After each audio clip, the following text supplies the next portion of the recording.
So, hey everyone, there's one thing that we do need to talk about really in any college level course, sadly, and we need to talk about plagiarism and AI. So, I'd like to just kind of really briefly talk about a class that I took at Sac State because they pay us to do all this professional development. And so I took a class at Sac State that basically was how to teach C1001. And it was really kind of interesting. So they go over all these things, but one of the things that they were talking about was when this is at Sac State, when they go over the syllabus, the number one thing that Sac State students hate is when instructors go over the plagiarism policy. Because when instructors go over the plagiarism policy, they feel like students have already been accused of cheating. They've already been accused of using AI. They're already guilty and they're going to go to jail and fail out of school. And Sac State's policy was, well, like, don't be so mean to students when you go over the plagiarism policy. Be, compassionate and caring about students because, they feel like, they're already accused of either plagiarizing or using AI. And this is my response to that. I'm like, hell no, because every single semester I catch students plagiarizing. And what's even worse is every single semester I catch students using AI. And I just think it's really funny that Sac State students want a pat and a hug and be like, it's okay, you plagiarized, it's okay, you used AI, because that's not my philosophy.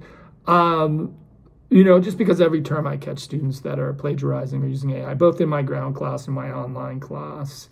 And really, for an online class, it doesn't make sense to either plagiarize a paper or to use AI, right? We define plagiarism as when you copy someone else's work without giving credit for them. Before AI, the easiest way to plagiarize was obviously to copy and paste. And now AI has made things a lot more complicated. But when you submit your papers into Canvas, right, we have an AI detector and a plagiarism detector, and it will scan through and kind of look to see if your paper's been plagiarized or you've been using AI. Now, given this, I do know, right, that the AI detectors are not 100% accurate. So I know that there's been some problems with this. So my basic response is, if you write a paper and it gets flagged with AI, I'm going to let you know. And I will sort of put in the comments, hey, just reach out to me, let me know why your paper came back being flagged as AI. And then what we can do is we can have, discussion to figure out what's going on, why your paper. It's really important that you do respond back to that email if you get it, so we can address that issue.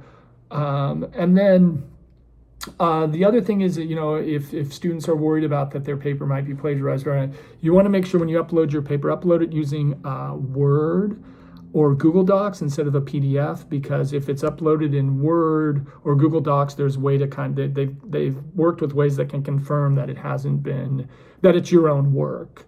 So I just wanted to kind of talk about the issues of plagiarism and AI. And I think any instructor in 2025 is going to have to sort of just have that brief discussion. I know that sometimes Grammarly can come back flagged as use AI, and I would go to suggest just not using Grammarly. Write your own papers, and I can give you feedback on how to become a better writer. What I'm really hoping is that it isn't a problem, because our class is going to be so much fun. But I do have to acknowledge that it does become an issue. And if you have any questions or concerns, you can email me, let me know. But I just wanted to let you know, how we deal with AI, how we deal with plagiarism. If students, are caught plagiarizing using AI, they can get a 0 on the assignment. They can get referred to the dean. And what I'm just really hoping is it's not a problem, and we can just really have a lot of fun in class. So let me know your thoughts and concerns in the post below, and I'll look forward to seeing your ideas. Thanks.